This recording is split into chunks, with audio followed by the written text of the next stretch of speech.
Hello les amis, on est heureux d'être avec vous dans cette émission. On s'y retrouve. Alors c'est une émission assez spéciale parce que c'est la dernière de la saison numéro 1. Waouh, déjà. On va faire une pause estivale. Donc le mois de juillet, le mois d'août, il n'y aura rien du tout. On se retrouve. Je voulais pleurer. Tu voulais pleurer? Son masque. On se retrouve en septembre pour une saison 2. Alors je vous le dis, il y aura des petites nouveautés, des petits changements. On va voir aussi. Et puis je vous cache pas que faire une petite pause de 2 mois, ça me permettra aussi de rafraîchir des idées, de faire le plein de trucs. Ça fera du bien aussi. Donc on est vraiment heureux de faire cette émission. On croit qu'il y a beaucoup de sens, ça porte du fruit. On est heureux aussi. Tiens, c'est l'occasion de le dire. J'en profite. Je remercie tous ceux qui nous ont rejoints en cours de route dans l'année. C'est plusieurs milliers de personnes qui nous suivent en plus du départ. Et puis, on a regardé un petit peu les statistiques. C'est partout en Europe, mais c'est un peu en Afrique, aux États-Unis. Donc voilà, soyez les bienvenus. On est comme on est, mais à la fin, on s'y retrouve. J'espère que vous ne vous perdez pas en cours de route. Vous avez plein de sujets. Si vous découvrez cette émission, vous avez plein de sujets depuis novembre, je crois qu'on a commencé. Depuis novembre, à raison d'une émission par semaine, tous les vendredis à 19h. C'est pas en direct. Et puis ensuite, vous pouvez regarder comme vous voulez. Nous avons d'ailleurs fêté ça avec un cadeau que je vais donner. Oui. Alors toi, oh là là. Alors moi, je suis en train de faire des annonces et tu me reparles du camembert, etc. C'était un master. J'ai suivi. C'était un master. J'ai suivi. En tout cas, voilà, n'oubliez pas, il y a une pause. Ne nous demandez pas qu'est-ce qui se passe pour On s'y retrouve cet été. Il y a une pause de 2 mois. C'est la dernière de la saison 1. On se retrouve en septembre. En tout cas, on est heureux d'être avec vous. Thibaut, je suis très heureux de t'avoir. Tu vas bien? Ça va très bien, très bien. Un peu bousculé là ces derniers temps, mais très bien. Un peu bousculé ces derniers temps. Bon, ça arrive par moments. Exactement. La vie n'est pas un long fleuve tranquille. C'est ça, j'avoue. Papa, tu vas bien? Je vais très bien. Très heureux d'être au milieu de vous, jeunes gens. Ça me rajeunit. Je le sens surexcité là. Oui, je sens que. N'imagine pas. Et moi, je sens un peu comme. Vigoré. Je sens ce soir un peu comme le Seigneur entre les 2 brigands. Là. Ouais, tu vois. Je savais qu'il allait sortir une boutade encore. Moi, j'espère être celui qui est allé au ciel. Nathalie, tu vas. Merci. Nathalie, tu vas bien? Oui, merci Ben. Je vais très bien. Et bonjour aux internautes. Alors, les amis. On est heureux d'être là, mais vous savez que le but de cette émission, c'est de discuter aussi de sujets des fois un peu délicats, des fois de sujets de société, des fois de sujets d'actualité. Et ce soir, c'est un sujet d'actualité. La question que j'aimerais vous poser, c'est faut-il réviser notre histoire ? Pourquoi j'évoque ça? Notamment à cause on a fêté le bicentenaire de Napoléon le mois dernier et ça a fait vraiment débat. Je vous lis un texte qui a été écrit notamment. Faut-il commémorer, au risque de le célébrer, le Napoléon qui sut placer la France au cœur de l'Europe au prix de millions de vies humaines? Ou le bâtisseur de la France moderne dont s'inspire toujours pour l'essentiel l'actuel code civil, ou encore celui qui n'hésita pas à rétablir l'esclavage pour mieux renforcer le régime colonial. Napoléon, c'est tout cela à la fois, un héritage d'ombre et de lumière. Alors, il n'y a pas juste Napoléon, et ce n'est pas juste en France, il y a eu aussi le fameux épisode du déboulonnage de plein de statues, particulièrement aux États-Unis, dès qu'on se rendait compte que quelqu'un avait encouragé une forme d'esclavagisme.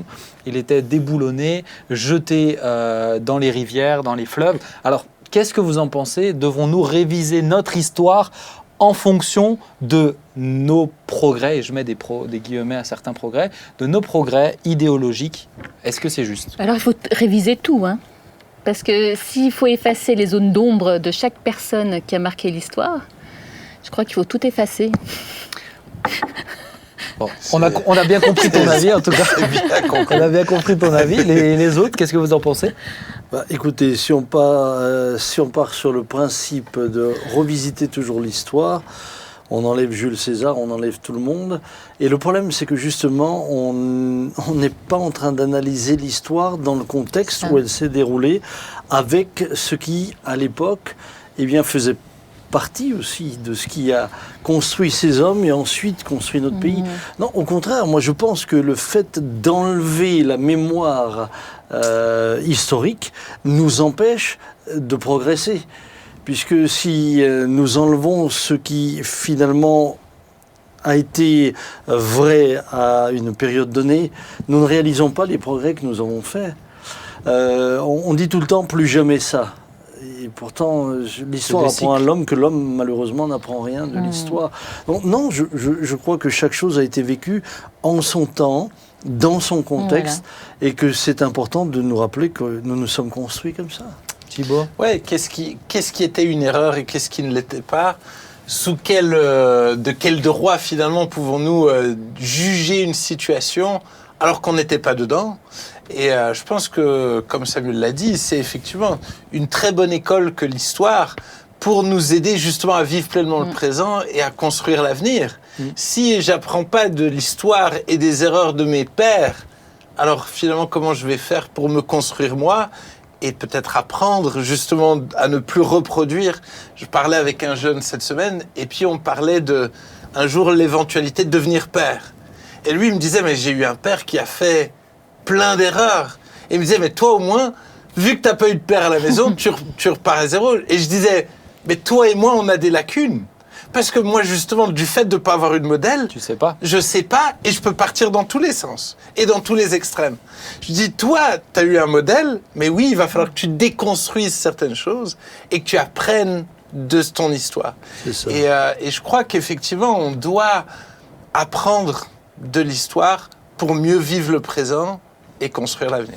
Pour l'apprendre, il faut pouvoir la transmettre dans sa globalité. Je pense, moi, ce qui me dérange, c'est l'utilisation de l'histoire à des fins ou idéologiques ou regardez, c'est quand même dans la période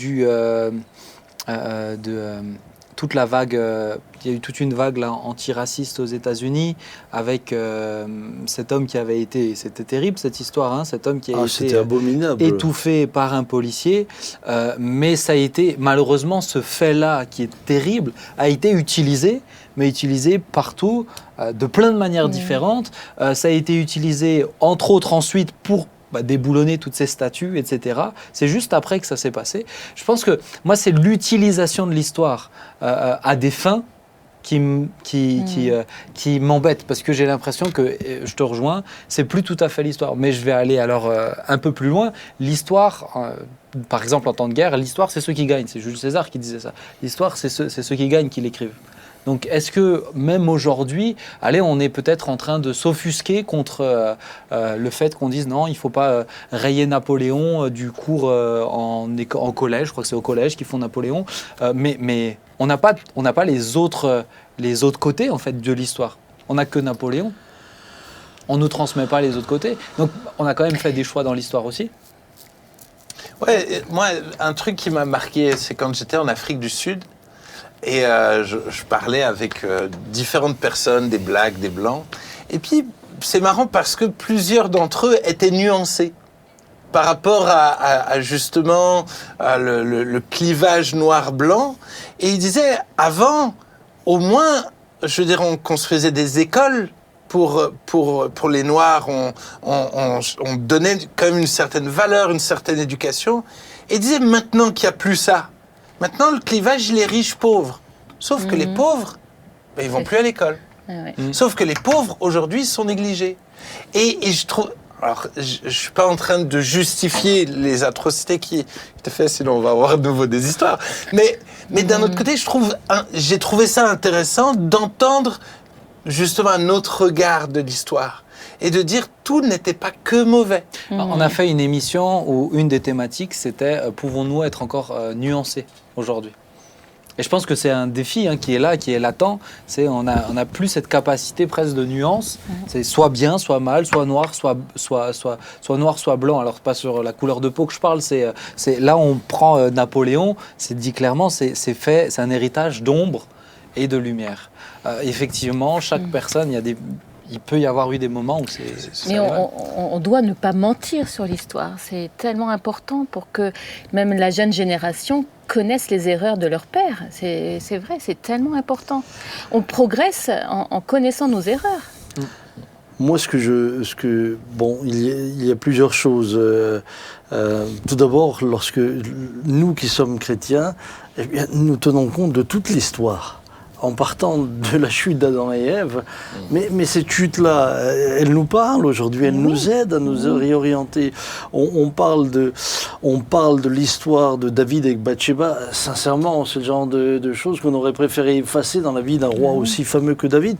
Mais combien de personnes ont été aidées à ne pas refaire les mêmes choses, ont été averties.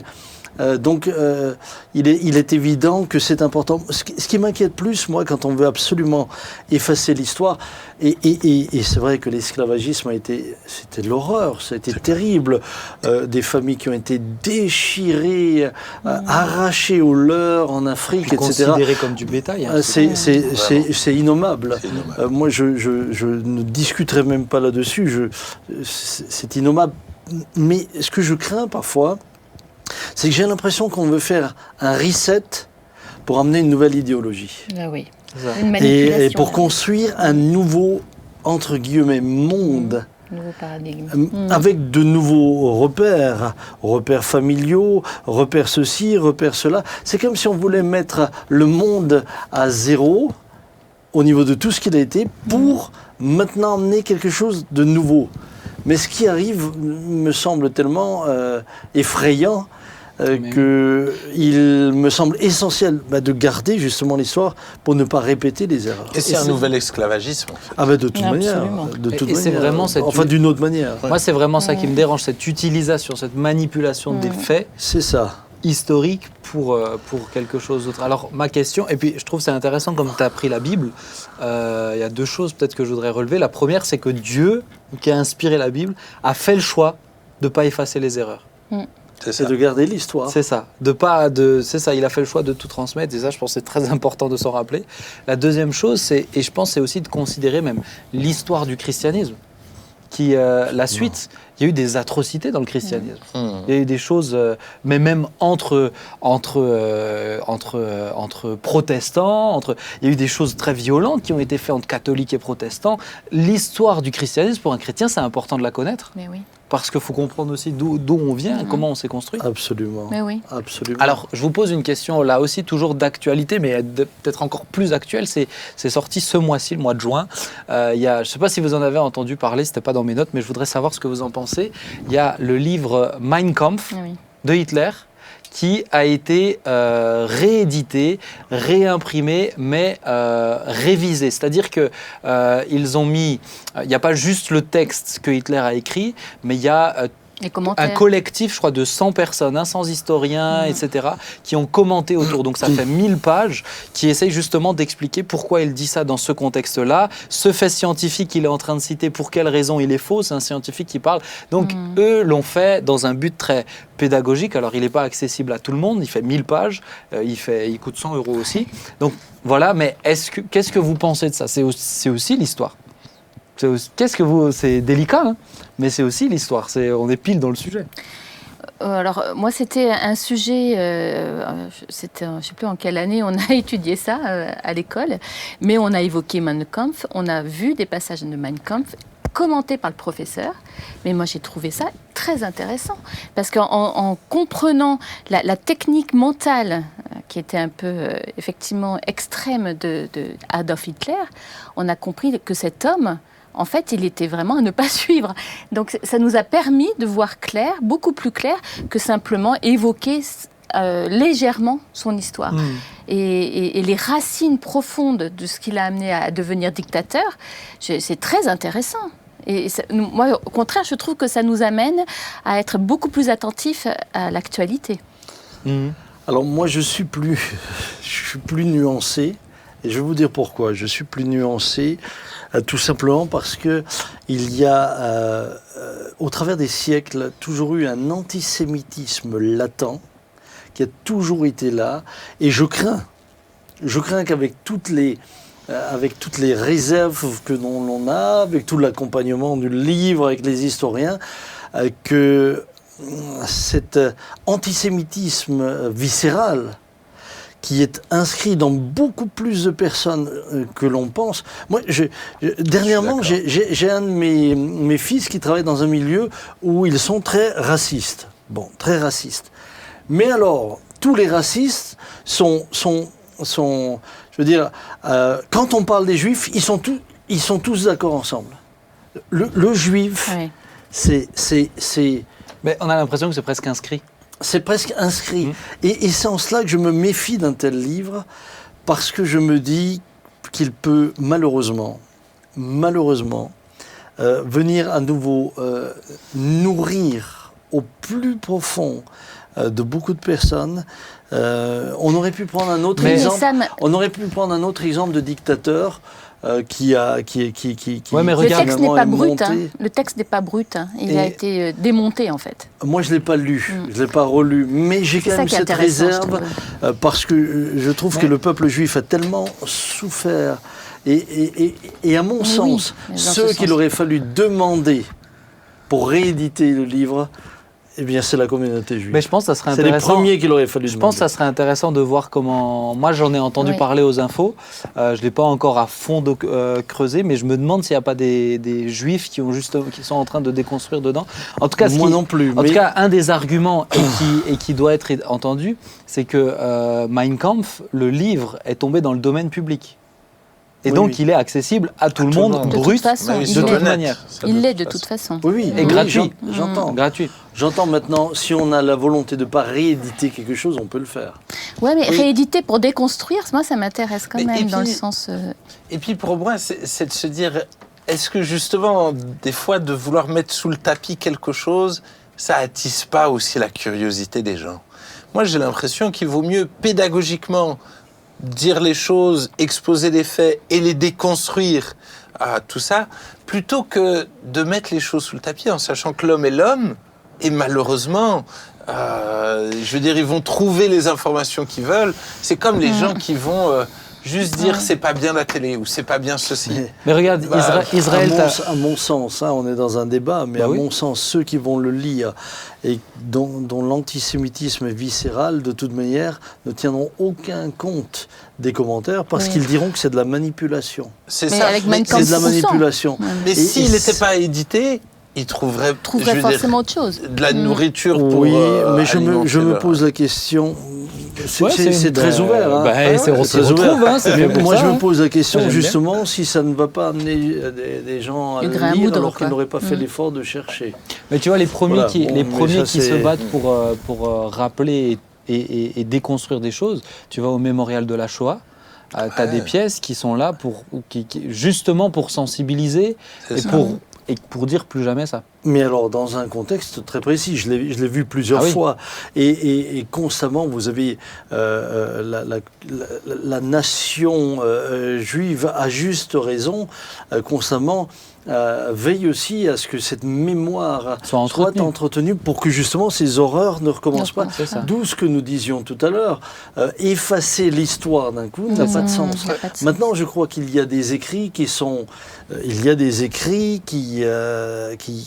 qui sont nocifs dans leur contenu. Et je pense qu'on aurait pu prendre l'ascension d'autres dictateurs. À mon sens, moi par exemple, à l'égard de Mein Kampf, si le peuple juif dit il faut qu'il soit réédité pour que ça serve de leçon avec tous les commentaires, ok, moi mais j'ai cette réserve C'est face ça. à cet antisémitisme. L'attend. Ah mais c'est extraordinaire. Ouais, on va- C'est terrible. Moi, On va- j'ai juste une autre remarque que je viens de perdre dans ma tête. Voilà, je l'ai perdue. Moi, Bah, c'est que je devais pas le dire. Ouais, c'est ça. On va avancer. Je vous raconte juste un petit. Peut-être que ça reviendra en pleine émission. Une petite anecdote. J'interrompra Une petite c'est anecdote, vrai, en tout cas, on voit que ça fait de la discussion. Et puis, je pense que c'est intéressant parce qu'on vient de dire avant qu'il ne faut pas effacer les pans de Ouais, c'est l'histoire. ça. Et je trouve que c'est intéressant, même les différents points de vue qui s'entendent complètement. Oui, Mais si, moi- c'est bon, j'ai retrouvé. J'ai retrouvé. J'aurais pas dû Punaise, faire une je me petite suis virgule. dépêché. Vas-y, Non, vas-y. mais pour moi, honnêtement, je me suis souvent dit, aujourd'hui, ce serait impossible de revivre ce qui s'est passé avec Hitler. Honnêtement, je me dis, c'est impossible. Mais c'était il y a 60 ans. Et il n'a pas débarqué comme ça, en fait. Et je trouve des fois qu'on voit que le côté horreur, et donc là, on se dit tous, ah, jamais on ferait ça. Mais forcément, ça a commencé par une situation de crise, et puis tout d'un coup, quelqu'un est venu et avait un bon langage, et de Des comprendre peut-être qu'est-ce qui a mené l'histoire dans des choses horribles, c'est aussi intéressant. Et ça, je trouve, on en parle peu. Et Moi, je vous conseille la biographie pardonnez-moi. Je vous conseille la biographie de Dietrich Bonhoeffer, qui était pasteur en Allemagne, et on sent comment, en tout cas lui, il le voit vis-à-vis d'un pasteur, cette montée de Hitler au pouvoir. Moi, je trouve que ça, c'est beaucoup plus clair. Bien sûr. Parce que c'est vécu de l'intérieur à la période. D'autre part, quand tu dis ça me semble impossible, pardonnez-moi, mais on a eu le Rwanda entre deux. On a eu je parle ici en France, par exemple. Ah mais en Serbie, en Europe, on a eu de nouveau les mêmes phénomènes. Ça n'a pas réussi à prendre les mêmes ampleurs, mais on est dans la même chose. Et pour moi, le cœur humain, il reste le même. Mais c'est ça. Et je crains malheureusement que. Oui. Et puis quand on voit aujourd'hui la montée de l'intolérance ou de la violence, regarde là, moi j'ai vu là, les catholiques qui manifestaient, qui se sont fait frapper là à Paris. Et ça n'a même pas été relayé par des grandes chaînes françaises. Je veux dire, Il y a des catholiques qui se sont fait agresser. D'ailleurs, j'entendais ça sur, je les cite, CNews hier soir, qui en parlait ouvertement. Mais beaucoup d'autres chaînes se sont tues là-dessus. Comme si ça n'avait pas d'importance, alors que c'est... Attendez, dans un pays judéo-chrétien, mais c'est dramatique de voir ça. Pour moi, la cocotte minute, elle est toujours là. Et il suffit d'un petit peu plus de vapeur pour que ça finisse par... De toute manière, toute idée peut devenir totalitaire lorsqu'on veut l'imposer aux autres. En tout cas, je vous raconte une petite anecdote, parce que moi aussi, je l'ai vu au collège, on l'avait évoqué, Seconde Guerre mondiale, et on nous a parlé de Mein Kampf. Et on nous avait lu ces extraits commentés, etc. Et ça m'avait marqué de me dire, mais il y a un dictateur qui a écrit un livre idéologique, etc. Je devais avoir 12-13 ans, donc je pense que je ne prenais pas totalement la mesure de ce que c'était. Et moi, j'avais une carte de la bibliothèque. Et je suis allé à la bibliothèque et je suis allé demander aux dames, bonjour, je voudrais Mein Kampf, s'il vous plaît. Elles m'ont regardé avec des yeux gros comme ça, c'est un livre interdit. Hein. Donc elles m'ont regardé avec des yeux gros comme ça. Elles ont dit, mais tu as quel âge toi? J'ai dit 12 ans. Ah non, c'est pas, tu t'es trompé, va voir dans les BD. Mais c'est vrai que, en tout cas, moi, ce moment-là, ça m'a marqué, mais je dois dire positivement. Ça m'a marqué, cet accompagnement m'avait marqué positivement, de dire, mais on est capable de manipuler des masses par des mots. Alors, par rapport à ça, je pense quand même qu'il y a quelque chose qu'il faut que nous relevions. Je pense qu'il y a aussi une atmosphère spirituelle. Hitler qui séduit... alors, il y a toute une histoire. Là, c'est pour ça qu'il ne faut pas effacer l'histoire. Il y a toute une histoire derrière. C'est ça. 14-18. L'humiliation des Allemands a été suivi d'une humiliation des Allemands et puis d'une crise économique mais horrible. On les a humiliés. On a été et ça a laissé place à un dictateur. Et ensuite, il y a eu toute une séduction. Et à mon sens, il y a des puissances spirituelles. Il a eu un coup de pouce, hein, c'est sûr que là, il n'était pas tout seul dans l'affaire. Hein. Mais c'était terrible. Mais ensuite, quand vous regardez dans toute l'histoire, tout ce que ça a provoqué, c'est que on se rend compte que ça, malheureusement, ça a accompli ça a réalisé des prophéties. Ben oui. Puisque j'enverrai les chasseurs, j'enverrai les pêcheurs, etc. Et c'est comme ça que l'État d'Israël a de nouveau été constitué. Donc on ne peut pas oublier ça non plus. C'est un peu... Alors c'est tout un débat, hein. Je sais que c'est très délicat et ça ne doit pas être caricatural. Ben non, et c'est important en même temps. Ben voilà, on n'est pas des experts, des historiens, mais on a le droit d'avoir des avis, des opinions, même des fois qui divergent. Et je pense que c'est important de juste se questionner. Mais pour moi, c'est l'occasion de rappeler à chacun, creuser l'histoire. On a le droit de ne pas être fanat d'histoire, mais je pense qu'on a une responsabilité vis-à-vis de l'histoire pour ou pas reproduire, ou comprendre le contexte et savoir comment les choses sont venues. Je pense que c'est extrêmement important parce qu'on se rend compte que l'histoire, c'est fait de cycles. Ça revient. Exactement. Ça revient, hein, c'est fou. Hein. C'est ce que dit l'Ecclésiaste. Oui. C'est fou, hein, mais ça revient. Ah, il avait bien compris. Hein. Il n'a pas fallu longtemps. Bon, j'ai fait une grosse parenthèse sur ce bouquin-là, mais pour moi, c'était vraiment à propos, c'était pas dans les notes. Mais je pense que c'est intéressant, des fois, de s'arrêter comme ça. On va passer à la suite. Ça vous va? Mais oui. C'est parti. On met de côté. Je pense que la suite va nous l'invité. convenir. Alors, on a la chance ce soir d'avoir Eric Toumieux avec Eric. nous. Alors, Eric, si tu veux bien apparaître à ma gauche. Ah. Salut, Eric. Ça va, Eric? C'est lui Ça la va très suite. bien. Déjà, est-ce que vous m'entendez? On Oui, t'entend. très bien. Oui, Très très bien. bien. Et toi, nous entends-tu? J'ai suivi ton conseil, je me suis mis des petites oreillettes et c'est 5 bah, sur 5. c'est très très bien. Eric, on est C'est bien, heureux de Eric. t'avoir. Alors peut-être pour te présenter, donc tu t'appelles Eric, tu es marié avec Issouk, tu as 3 filles, 2 qui sont au Sénégal actuellement, je crois Ouais. en plus. Hein. C'est ça. Et alors, est-ce que tu peux me rappeler les prénoms? Moi j'ai Chloé, Alors, on a Johanna, notre Loïs aînée, et qui a Johanna. 22 Voilà, c'est ans, ça. et suivi par Loïs, 20 ans, et Chloé, C'est 18 ans. ça, c'est ça. Et tu es missionnaire au Sénégal depuis combien d'années? Depuis 22 ans. Depuis 22 ans. Ouais, Alors, dis donc. ça fait long, hein, dis donc. Tu es missionnaire. Donc, c'est la porte ouverte qui t'avait envoyé. Tu es toujours notre missionnaire à nous. On est privilégié vraiment de t'avoir. Et pour moi, ce qui était important, J'ai pris perpète avec vous. t'as pris perpète. Ah ben là c'est perpète in aeternam. Hein. Mais en tout cas, pour moi, ce qui est important, Eric, j'aurais pu te faire venir. Franchement, je me suis dit, je pourrais le faire venir sur plein de sujets, thématiques, ouais, plein de Ouais, choses. c'est sûr. Et je vous assure, on le reverra, même sur d'autres discussions que juste la mission. Toi, tu n'as pas un cerveau à 4 étages. Hein. Toi, c'est un 8. immeuble complet. Ouais, Toi, c'est c'est le Burj Khalifa en version sanctifiée. Mais en tout cas, franchement, je pourrais te faire venir sur plein de sujets. Mais ça me semblait important de commencer juste en apprenant à te connaître et comprendre comment tu es arrivé à faire ce que tu fais aujourd'hui. Alors, je te pose la première chose. La première question, c'est tu es missionnaire au Sénégal. Qu'est-ce que tu y fais? Et après, on va partir un petit peu sur ton histoire, comment ça s'est construit. Qu'est-ce que tu y fais au Sénégal? Déjà, avant, moi, je suis missionnaire de la porte ouverte chrétienne. Ouais. Et je suis pas tout seul parce que Issouk est avec.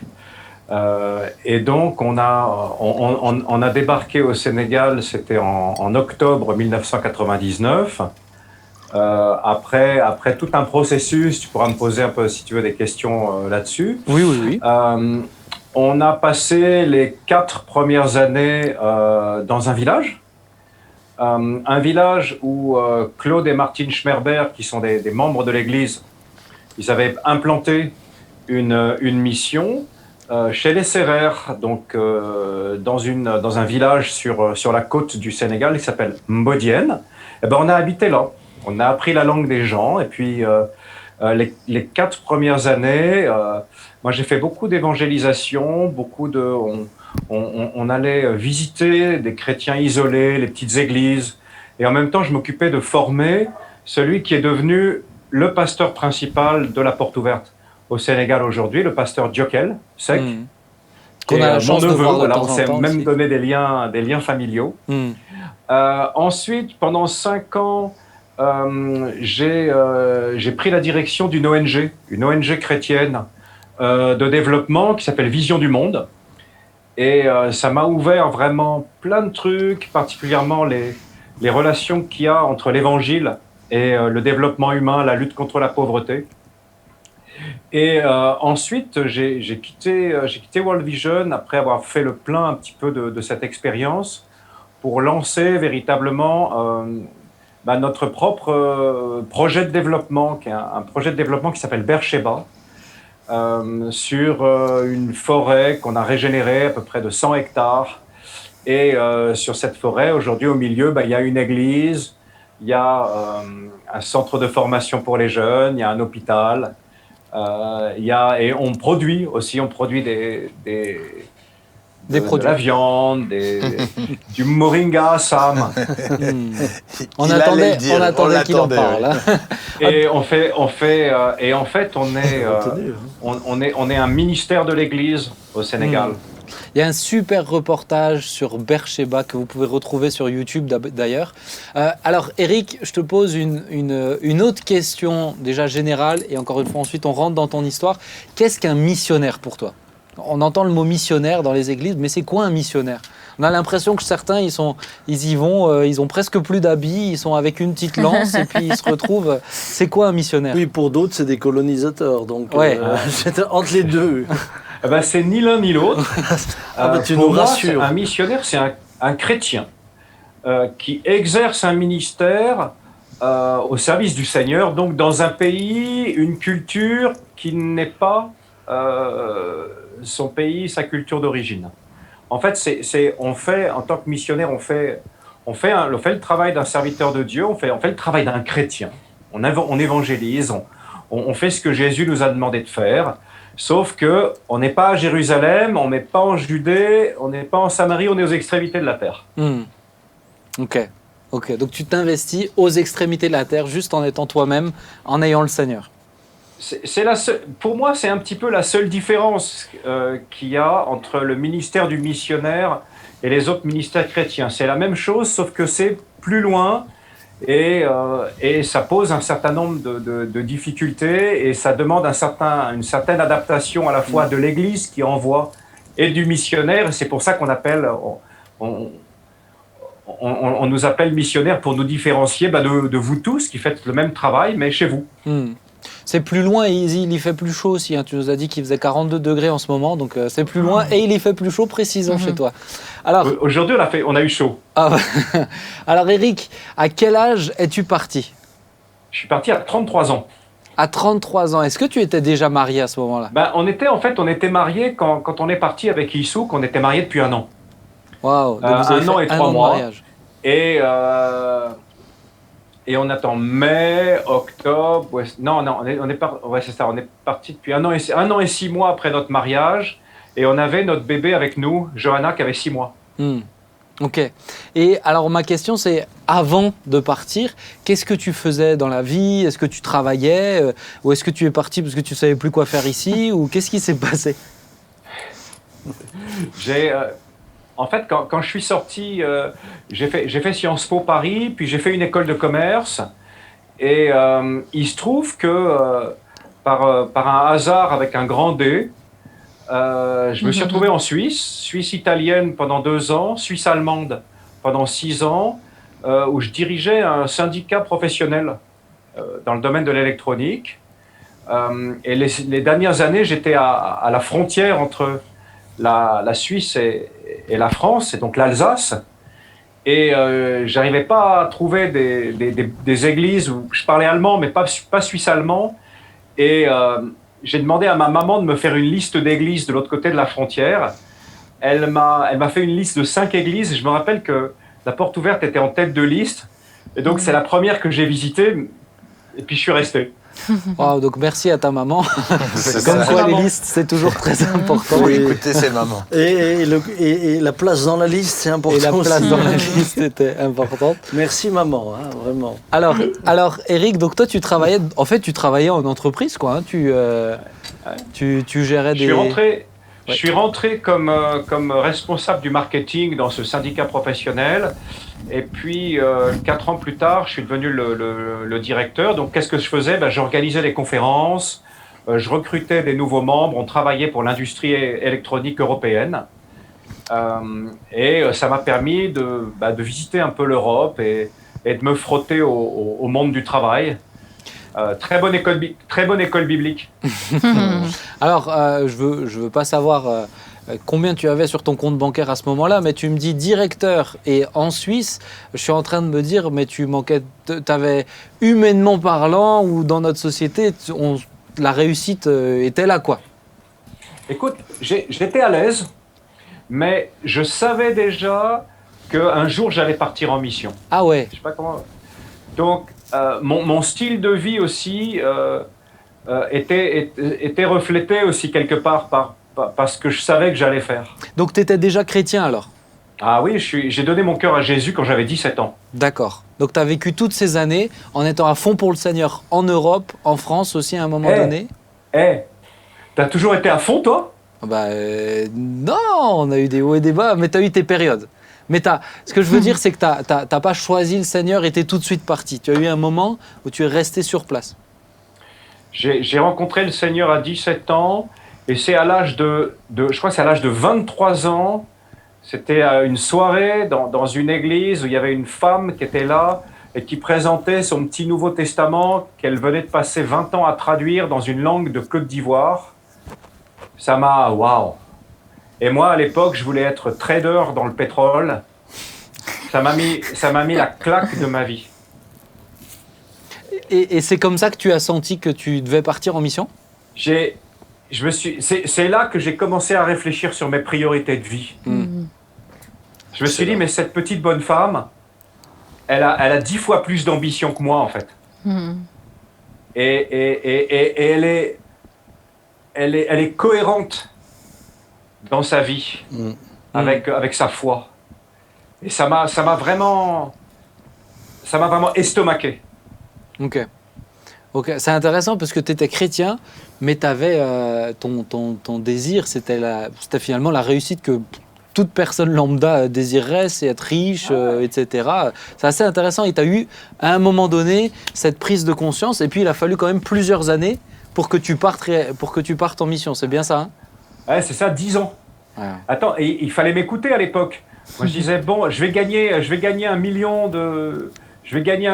ou 2 de francs, puis après, je servirai le Seigneur. Toi, tu l'as connu comme ça, papa ? Disons que moi je le connais aujourd'hui et je serais content d'avoir un trader dans le pétrole dans l'église pour le soutenir là-bas. Parce que alors, si tu pouvais te dédoubler et faire les deux choses en même temps. Non, mais en tout cas, il sait comment le dépenser, ça c'est sûr. Il a des idées. Moi j'ai le souci comment le faire rentrer. Donc si jamais le trader dans le pétrole, tu en as un, c'est avec joie que je continue à te soutenir. Un trader nous entend. Alors moi je dois dire que Eric m'a toujours impressionné parce que c'est vrai que je l'ai connu quand il est arrivé et qu'il gagnait bien sa vie, mais j'ai toujours vu j'ai toujours vu un missionnaire. Ah oui. Parce que, toi, tu ne l'as pas connu dans cette période trader dans le pétrole. Je l'ai connu quand il travaillait en Suisse, il gagnait bien sa vie, mais il était déjà missionnaire et dans le sens où il hébergeait tout le temps des types chez lui à la maison. Pardonne-moi, mais tous les cas sociaux de Mulhouse ont à peu près trouvé un hébergement chez lui. Et donc lui, il travaillait pour que les gars, ils dépensent. Enfin, lui, pendant que lui bossait, les autres étaient sur le Minitel à l'époque et ils lui ont dépensé des fortunes. Enfin bref, il a toujours... Franchement, il était missionnaire dans l'âme. Il était missionnaire, il aimait le Seigneur. Enfin, il aime le Seigneur, mais il l'aimait. Et il aimait son prochain, quel qu'il soit. Et ça, je dois dire. Et j'ai toujours vu être humble. Toujours. Alors Eric, raconte-nous comment tu as su que tu devais partir pour aller au Sénégal. J'ai jamais dû quitter parce que même au service du Seigneur, on est toujours dans une grande liberté. Mais j'ai compris progressivement que on ne pouvait pas, en tant que chrétien, faire l'impasse sur cet appel de Jésus à aller prêcher l'évangile aux extrémités de la terre. Enfin, c'est une évidence. C'est une évidence pour moi. Donc même quand j'étais pas parti, mais je soutenais déjà les missions. C'était important, tu vois. C'était et je me suis aussi, j'ai aussi épousé une femme qui avait le même appel. C'est Issouk, quand je l'ai connue, elle avait fait déjà 2 ans dans une tribu en Papouasie-Nouvelle-Guinée. Donc c'est une série de choix quelque part, mais ça n'a jamais été une obligation, mais c'est un désir en fait, parce que finalement, en fin de compte, c'est le désir aussi le moteur. Et les désirs non pas de notre ancienne nature, mais désir peut-être de notre nouvelle nature. Mais alors je sais pas. Dans le pratico-pratique, comment c'est quoi? C'est toi, papa, qui a pris un entretien avec Eric en disant « Écoute, je voudrais que tu partes au Sénégal. » Qu'est-ce qui s'est passé? Si je peux peut-être dire un truc, parce que sinon les gens ils vont pas comprendre. Parce qu'Eric, il n'a pas attendu le Sénégal, il est d'abord parti se former. Et il serait parti ailleurs s'il n'y avait pas eu le Sénégal. Ouais. Et peut-être cette partie-là, c'est intéressant si Eric peut la raconter. Alors vas-y, Eric. Et après de rebondir sur le Sénégal. Après cette expérience avec la petite dame là et son Nouveau Testament, j'ai contacté à l'âge de 23 ans la Wycliffe qui s'occupe de traduire la Bible. À cette même époque, j'ai découvert que j'avais une passion pour les langues. C'est un truc qui ne s'était pas révélé à l'école du tout, ni même dans mes premières années de fac, mais là, soudain, il y a eu une passion, je pense qu'elle venait de Dieu, et je me suis mis à apprendre des langues, je me suis mis aussi beaucoup à me renseigner sur l'état des peuples non atteints dans le monde. J'ai beaucoup lu, je me suis beaucoup documenté. En 1995, j'ai fait un grand voyage en Chine pour aller à la rencontre des peuples non atteints. Il m'est arrivé plein d'aventures, je vous raconterai une fois. Et tu m'as déjà raconté quelques-unes, effectivement. Elles sont Je me suis fait rocambolesques. expulser, tout. J'ai fait un voyage en Amérique du Sud aussi pour aller à la rencontre des peuples indiens. Je tâtonnais. Je tâtonnais, j'avais cette passion. Et puis finalement, en 1994, je travaillais en Suisse et j'ai dit à mon patron que j'allais prendre 3 mois de congé sans solde. Alors il n'était pas très content, mais s'il ne me les avait pas donnés, je serais parti. Et donc il me les a donnés. Et j'ai été me former à la linguistique, à la Wycliffe, et aussi les premières formations de... Ça veut dire quoi, missionnaire? Ça veut dire que tu vas à la rencontre d'une autre culture. Ça veut dire que tous tes préjugés, il va falloir un petit peu les nuancer. Tout ça, c'est une formation. Et c'est là que j'ai rencontré Issouk aussi. Et donc, du coup, ensuite, tu es revenu en France. Ensuite, je suis revenu, j'ai continué mon travail, et là... J'ai commencé à faire connaître à l'église, à la porte ouverte. Petit à petit, les gens ont compris, au groupe de jeunes, ils ont compris que c'était quelque chose qui m'intéressait. Je me rappelle, c'était avec... je me rappelle un soir, j'étais revenu de Chine et j'ai fait toute une présentation diapo sur mon voyage. Et petit à petit, j'ai communiqué aussi avec les pasteurs et ils se sont montrés intéressés. Et un jour, moi, je voulais partir en Chine. Et vraiment, je voulais partir en Chine. Et quand j'ai entendu toutes ces histoires sur le Sénégal, mais non, ça c'est pas pour moi, ça c'est pas pour moi. Et un jour, le Saint-Esprit m'a repris, il m'a presque parlé à voix haute. Il m'a dit, ce que tu fais n'est pas bien. Je dis, quoi? Il me dit, oui. Tu sais que je t'appelle à la mission? Ton église a ouvert une mission, et toi, tu fais comme si ça n'existait pas. Et c'est là que j'ai pris un billet d'avion parce que résister au Saint-Esprit, c'est toujours lui qui gagne à la fin. Amen. Donc c'est pas la peine de trop insister. Donc j'ai pris un billet d'avion pour aller au moins voir cette mission en Afrique. Et là, il y avait Bruno Pichon à l'époque. Et je sais pas, et je suis tombé amoureux de l'endroit. Je savais intuitivement que c'était là que Dieu m'appelait. C'est inexplicable. Et donc ensuite, il y a eu une proposition, c'est ça? Concrètement? Non, ensuite, moi, c'est le concret là qui... Ce que j'ai fait, c'est que j'ai économisé un peu d'argent à mon travail. Ouais. Je me suis inscrit pour finir la formation à la Wycliffe, parce que j'avais fait que la première formation. Et là, j'ai été parler à Sam. Et je dis à Sam, et Sam, c'est lui à ce moment-là qui m'a dit, écoute, nous, on aurait la possibilité, si tu veux, de t'envoyer dans notre petite station missionnaire au Sénégal. Donc c'est lui qui m'a ouvert la porte à ce moment-là pour qu'on puisse partir avec Issouk. Ok.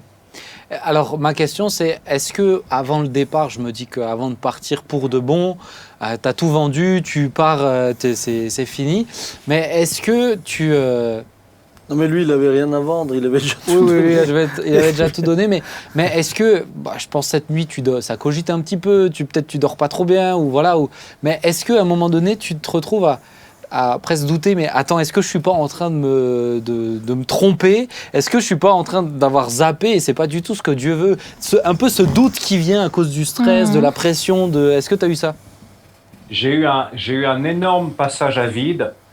C'était alors que j'étais en hiver en Angleterre, alors que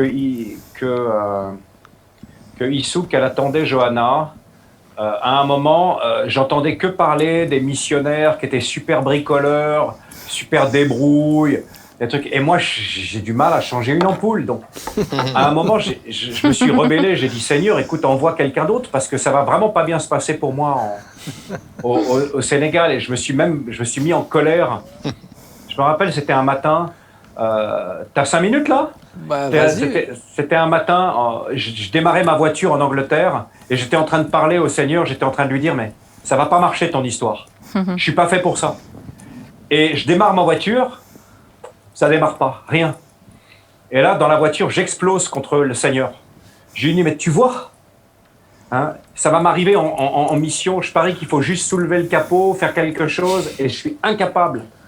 Et à ce moment-là, j'entends un bruit à ma fenêtre, il y a quelqu'un qui tape, et c'était un gars qui était vêtu en costume de garagiste comme dans un film, tu sais, en bleu, en rouge, avec une burette d'huile dans la main. On était au mois de janvier. Et il me dit, ça va pas, monsieur? Et moi, je lui dis, ah, mais mon moteur, il démarre pas. Il me dit, ouvrez le capot. J'ouvre le capot, il bidouille 2-3 trucs, et boum, le moteur démarre, il referme le capot. Il dit, bonne journée, monsieur. Et il s'en va. Et après, je vais pour sortir de la voiture le chercher. Je suis jamais arrivé à le trouver. Et je me rappelle, je suis rentré dans ma voiture, et il y a la présence du Seigneur qui remplissait la voiture. Et le Saint-Esprit qui parlait, qui disait, tu vois, c'est vrai que t'es pas doué avec tes mains, c'est vrai que mais je serai toujours là avec toi et je vais te tirer de toutes les situations. Amen. Et t'en as vécu plein. Il l'a fait. Et t'en as vécu plein.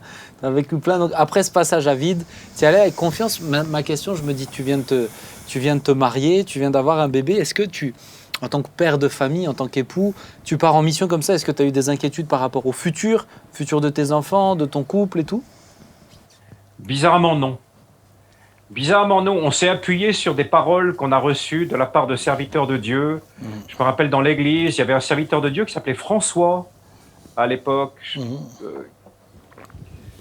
me rappelle de paroles de connaissance de Sam et d'autres. On s'est appuyé et puis j'en ai, ne craignez rien pour vos enfants. Je prends soin.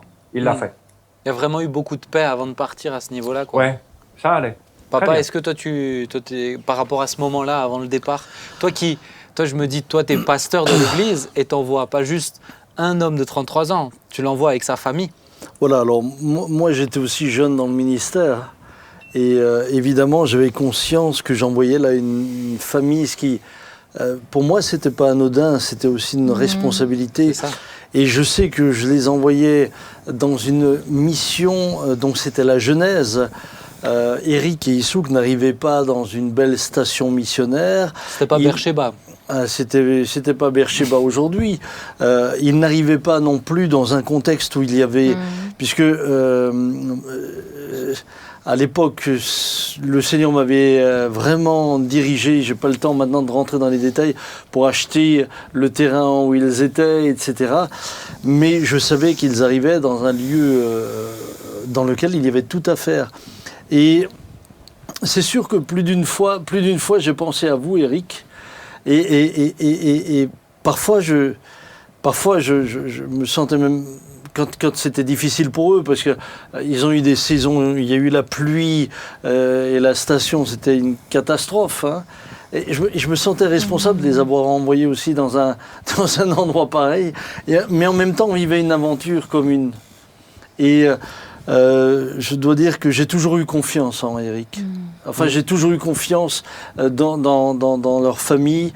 Et puis plus tard, lorsqu'ils ont entrepris un tas de choses, j'ai été heureux de leur avoir fait confiance parce que je savais que à l'origine de cette mission, c'était pas nous, c'était vraiment le Seigneur. Ouais. Mais c'est intéressant, je pense, de l'évoquer quand tu es le pasteur de l'église et que tu envoies quelqu'un en mission, il y a une responsabilité, même à ton niveau, une forme de pour moi, c'était un fardeau. Ouais, c'était un fardeau parce que je me sentais responsable de la situation dans laquelle, à quelque part, je les avais aussi mises. Hein. Ouais. Et quand ils me décrivaient parfois la mission, quand ils me téléphonaient pour me dire dans quel état c'était, j'avais presque honte d'aller m'asseoir dans mon fauteuil. Hein. Eric, avant-dernière question. Est-ce que après je vous laisse intervenir, hein, mais est-ce que alors bien sûr, moi je pense avoir ma réponse, mais est-ce que le fait de choisir de partir, de tout quitter, a fait évoluer ta relation avec Dieu? Et si oui, dans quel sens et pourquoi? Dans plein de domaines. D'abord, j'ai vu Dieu agir de façon très très puissante sur le champ missionnaire. J'ai vécu des miracles avec ma famille, avec l'Église, des choses, des délivrances, des guérisons, mais on a vécu des résurrections, on a vécu des choses extrêmement fortes. Et c'est vrai que j'avais entendu dire que quand on va annoncer l'évangile aux nations, il se passe vraiment des choses. Le Saint-Esprit est là, il nous accompagne, et il confirme la parole, et je l'ai vu. Donc j'ai vu aussi Dieu quelque part se tenir de mon côté pour me défendre, pour protéger ma famille. Et j'ai appris à lui faire véritablement confiance. Et ma confiance en lui a grandi. Et un autre truc dans lequel j'ai pas mal évolué, ça c'est quand j'ai fait l'ONG Vision du Monde, puis Beersheba, ça m'a élargi la vision que j'avais du royaume de Dieu. Que le royaume de Dieu, c'est pas seulement la prédication, mais c'est aussi l'incarnation par des œuvres. C'est l'éducation, c'est la santé, c'est la protection de l'environnement, fait partie du royaume de Dieu. J'ai une vision plus large que j'avais avant de l'opération du Seigneur et de ce qu'il veut faire dans le monde. Hyper intéressant. Est-ce que Thibaut, j'ai vu que tu voulais réagir ? Je veux réagir, mais peut-être je vais bousculer un peu la suite de tes questions. Mais moi, un truc qui me surprend, c'est que j'ai l'impression que quand j'étais petit, il y a plein de gens qui voulaient être missionnaires. Et aujourd'hui, je dois dire que ça fait bien des années que j'ai plus entendu une seule personne me dire rêver de devenir missionnaire. Et il y a un côté où je sens qu'Éric, il essaye de bouger le cocotier. Je sens que Sam, souvent, essaye de calmer Éric. Mais moi, ça m'intéresse un peu, voilà, où est-ce qu'on va dans une société, enfin, dans une société chrétienne, je dirais, où effectivement, on s'encroute un peu facilement. Comment réveiller de nouveaux Éric, mais qui soient de vrais missionnaires et pas juste des hurluberlus qui vont partir faire n'importe quoi à l'autre bout du monde. Avant que tu parles, Éric, alors je te rassure, moi j'en ai entendu, et des jeunes, des très jeunes, qui attendent qu'une chose, c'est que le Seigneur les envoie, donc c'est positif, mais c'est en lien avec c'est ma dernière question que je voulais te poser, donc c'est en lien. Éric, alors faut pas que je regarde mon père, sinon il va pas être content que je pose cette question. Que dirais-tu à quelqu'un qui se questionne sur le fait de tout quitter pour partir en mission ? Je dirais qu'en fait, la question se pose pas en ces termes. Et la question se pose en termes de qu'est-ce que tu fais aujourd'hui et qu'est-ce qui te motive aujourd'hui. C'est ça. Parce que si ce qui te motive aujourd'hui, c'est pas d'aller au secours des gens qui sont perdus, d'aller chercher des âmes et d'aller le faire un peu en marge de la société. Nous, quand j'ai donné mon cœur à Jésus, mais je sais pas, moi, 2 mois plus tard, on était dans le métro à Paris, on était je me rappelle, sur la place Saint-Michel, on annonçait l'évangile avec nos guitares, on voyait des conversions. À Mulhouse, on allait sur la place de la Réunion, on voyait le Seigneur agir, on allait avec les sans-abri. Je me rappelle, on faisait ce qu'on appelait des baroudes, donc c'était déjà l'aventure. Pour moi, la vie chrétienne, c'est une grande aventure où Jésus n'arrête pas de nous bousculer pour nous faire aller à sa suite, plus loin, et plus loin, et plus loin, et plus loin encore. Et puis, des fois, ça se termine en mission. Est-ce que ça pourrait pas être un élément de réponse en lien avec ce que tu dis, Thibaut, aussi ? De dire, mais il y a peut-être moins de personnes qui se présentent, mais parce qu'il y a moins de personnes sur le terrain concrètement aujourd'hui, rien qu'en France ou dans le quotidien ? Ouais. J'ai juste envie avant de répondre à ça, de dire ce qu'un missionnaire m'avait dit un jour. Il m'avait dit, s'il te plaît, ne nous envoie pas des gens qui ne servent pas déjà Dieu au milieu de vous dans l'Église. Ne nous envoyez pas des personnes qui ne démontrent pas déjà qu'ils sont passionnés par Christ, parce que s'ils ne le sont pas chez vous, ils ne le seront pas chez nous non plus. Et Éric, pour moi, fait partie de ceux qui non seulement sont appelés et ont été appelés. Éric a vraiment reçu un appel pour la mission, et je crois que d'autres sont appelés à ça. Mais il a eu un tel appel. Éric m'a inspiré dans beaucoup de choses. Beersheba m'a inspiré dans beaucoup de choses. Et Éric est pour moi un homme inspirant, un homme de Dieu inspirant. Et je crois qu'il est nécessaire de comprendre que être missionnaire, c'est pas fuir une réalité en Europe parce que l'Europe ne nous plaît plus. Ça, c'est sûr. Il est gentil, mon pasteur, ce soir. T'as vu? Mais c'est le changement de contexte, c'est l'émission qui fait ça. C'est pas une question, il est gentil. Il dit vraiment ce qu'il pense. Et Eric, tu le sais, tu es source d'inspiration pour beaucoup de gens. Mais pour moi, c'est important de dire à ceux qui nous écoutent, la mission, c'est pas un moyen de fuir votre quotidien qui ne vous intéresse plus. La mission, c'est pas Indiana Jones. La mission, c'est vraiment avoir un cœur pour des hommes et des femmes qui ont besoin d'être sauvés. Maintenant, je crois aussi que Eric, peut-être tu sauras mieux le dire que moi, mais j'ai l'impression que ça a évolué aujourd'hui. Puisque l'Afrique a évolué. Il y a beaucoup de choses qui ont changé. Nos technologies sont aujourd'hui en Afrique, les problématiques africaines ont changé. Je parle de l'Afrique, mais on pourrait parler de l'Asie, etc. On est sur une globalisation. Oui, et puis on est sur des changements. Du village mondial. On a des changements de paradigme, donc voilà. Mais le temps de la mission n'est pas terminé. Je vous assure que la collaboration entre les chrétiens qui viennent du nord d'Europe et les chrétiens qui sont en Afrique, c'est vraiment fructueux, ça reste important. On demeure avec un besoin de missionnaires, mais de missionnaires effectivement différents. Mais après, c'est le Seigneur qui appelle et c'est le Saint-Esprit qui équipe. Et comme tu disais, le terrain, après la réalité du terrain qui t'attend, elle te change. Elle fait évoluer aussi le ministère. Il ne faut pas être figé dans des ornières, parce que le Saint-Esprit, lui, il est jamais figé.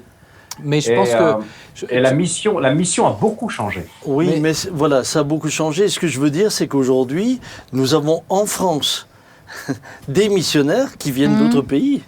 Oui. Je veux dire, ça, à l'époque, moi, du temps de... Je cite quelqu'un, Papa Burkhardt, mais ça n'existait pas. Aujourd'hui... Alors, je recontextualise, qui est parti en mission, qui a lancé une mission... qui était parti en mission très jeune au Tchad, ensuite qui est reparti au Centrafrique, etc. Et du temps de Papa Burkhardt, c'est quoi, 60 ans? Du temps de Papa Burkhardt, c'est l'Europe qui a envoyé des missionnaires. Aujourd'hui, l'Europe reçoit des missionnaires. Oui. Et je pense... Viennent nous aider. Nathalie, qu'est-ce que tu voudrais dire? Je pense qu'on est tous un missionnaire dans l'âme quand on est chrétien. Parce qu'on est missionnaire près de chez nous, on est missionnaire, on a les âmes dans notre cœur. Ce qu'on a vécu avec Jésus, on voudrait tellement que tout le monde le vive. Et ce que vivent Eric, Issouk, c'est sûr que j'aime tellement les écouter, entendre leurs témoignages, ça me fait vibrer. Moi, ça fait plein de fois que je veux aller au Sénégal, puis il y a eu la Covid. Mais on y arrivera, Nathalie, Eric. Nathalie, you're next. Ouais. Mais c'est sûr que, en tout cas moi, Eric, quand tu en parles, souvent je t'entends dire, mais il y a des cultures, des peuples non atteints même en France. On va un jour recevoir par exemple Rachel Neuhaus, qui elle s'est formée au langage des signes, à la langue des signes, pardon, pour justement témoigner et parler aussi aux personnes sourdes. Tu parles souvent de la communauté turque quand tu viens à Mulhouse. Il y a des, c'est vrai qu'il y a de quoi faire rien que déjà ici. En fait, c'est sûr. On parle. Alors voilà. Après, il y a certains qui disent missionnaire sur le net. Le Top Chrétien vous dira missionnaire sur le net. Il y a d'autres chants missionnaires. En tout cas, moi, je pense que, et je vous rejoins, c'est d'abord un cœur. Il ne faut pas s'attendre à ce que le changement de culture, le changement de température déclenche le feu de la foi et l'élan. C'est pas ça. C'est celui-ci, on l'a ou on l'a pas avant même de partir. Et si on l'a pas, le problème, c'est pas en quittant qu'on va le recevoir. C'est en se mettant sur nos genoux. Mais que Dieu nous aide à avoir le même cœur qu'Éric pour les nations. Oui. Et de ne pas perdre de vue ça. Et que l'Église ne devienne pas centrée sur elle-même, et je dirais même sur sa localité, mais laissons-nous bousculer par le Saint-Esprit, et qu'il mette à part des Paul et Barnabas pour les envoyer pour des peuples non atteints. Et je pense que c'est pour ça que c'est important d'avoir même si c'est possible, d'avoir des missions, d'être en contact avec des missions. Ouais, avec des missionnaires qui nous... De temps en temps, Eric, il revient, il fait une petite piqûre de rappel aussi, c'est important. Ça fait du bien. Une grosse, Oui, c'est une grosse piqûre de rappel. C'est- avec du moringa dedans. Eric, le temps passe, mais j'aimerais te laisser le mot de la fin. Allez, imagine qu'il y a quelqu'un qui t'écoute. Qu'est-ce que tu aurais envie de lui dire? Quelqu'un qui est là, qui est en prière. Qu'est-ce que tu aurais envie de lui dire? Et souvent, je dirais un truc, c'est que on pense souvent quand on va partir à ce qu'on va perdre. Mais en réalité, c'est pas ça, parce que la véritable question, c'est qu'est-ce que tu veux de ta vie? Qu'est-ce qu'il y a déjà dans ton cœur que Dieu a déjà mis dans ton cœur? C'est ça qu'il faut absolument que tu regardes. C'est tes priorités. Et c'est pas ce que tu vas perdre, mais c'est ce que tu vas gagner. Dans la parabole, le gars, il trouve un trésor dans son champ, mais il pense pas du tout à ce qu'il va vendre, à ce qu'il va laisser. Parce que le trésor est tellement au-delà de tout ce qu'il pourrait dépenser qu'il vend tout sans même y réfléchir et il va acheter ce champ. Et dans ce champ, il y a un trésor. Et je veux dire qu'il y a un trésor dans le champ missionnaire.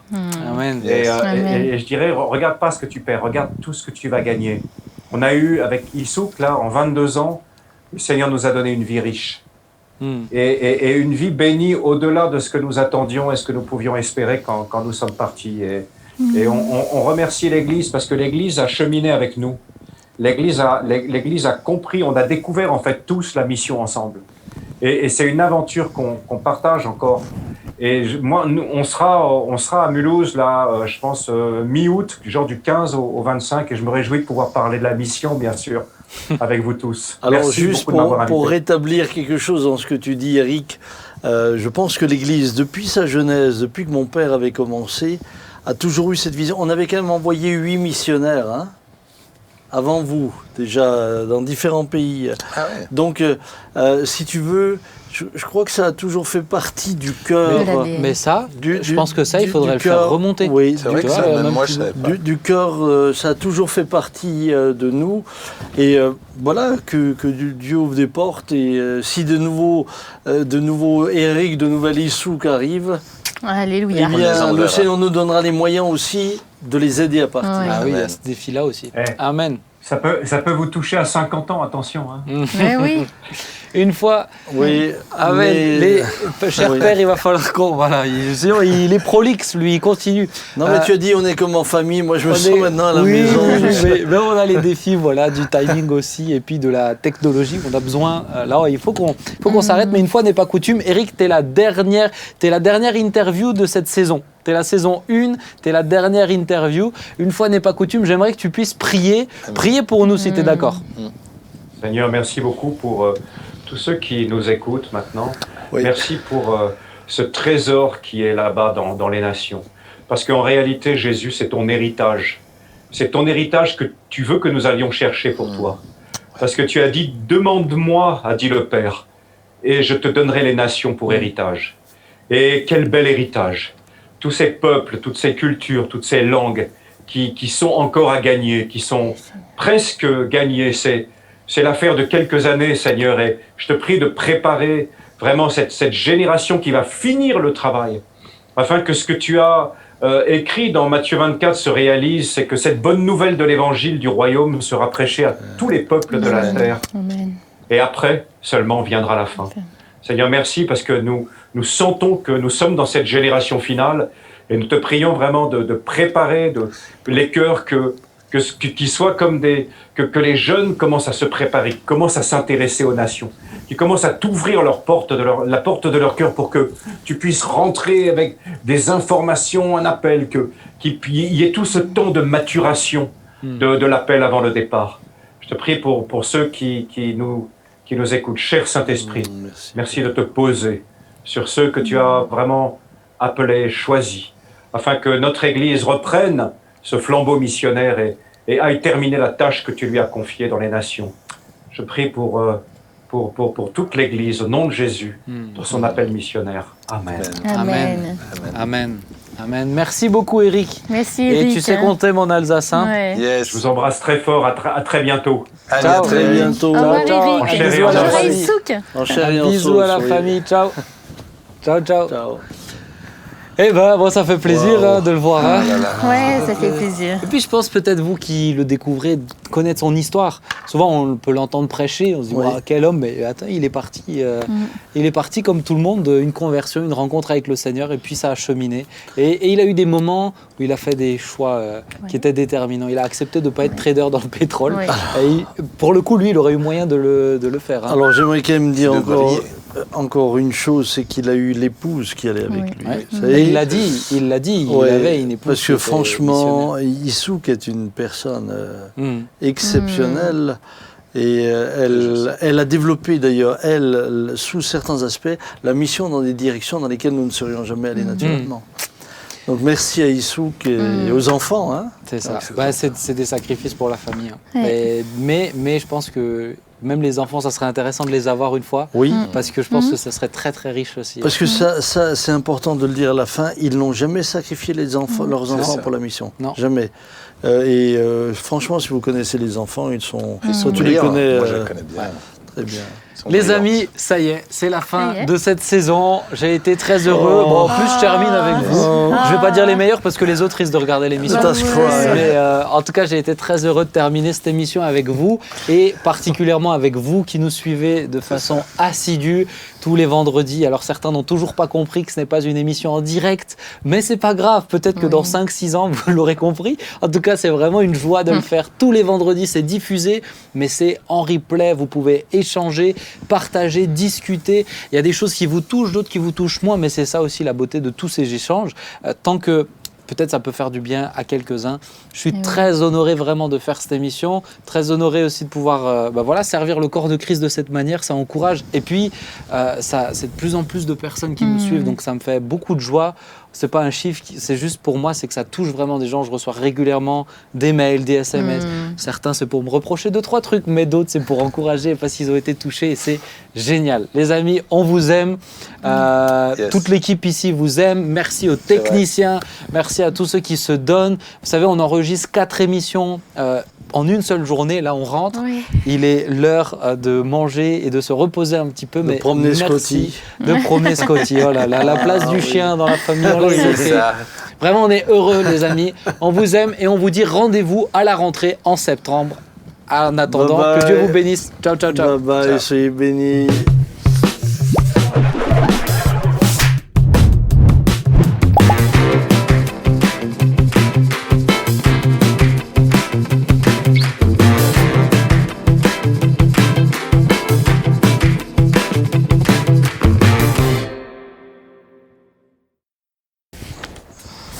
Marrant ta manière de saluer, tu fais comme ça. Ouais, c'est comme Benoît XVI. Comme Benoît XVI. Quelle belle comparaison. Allez, pop.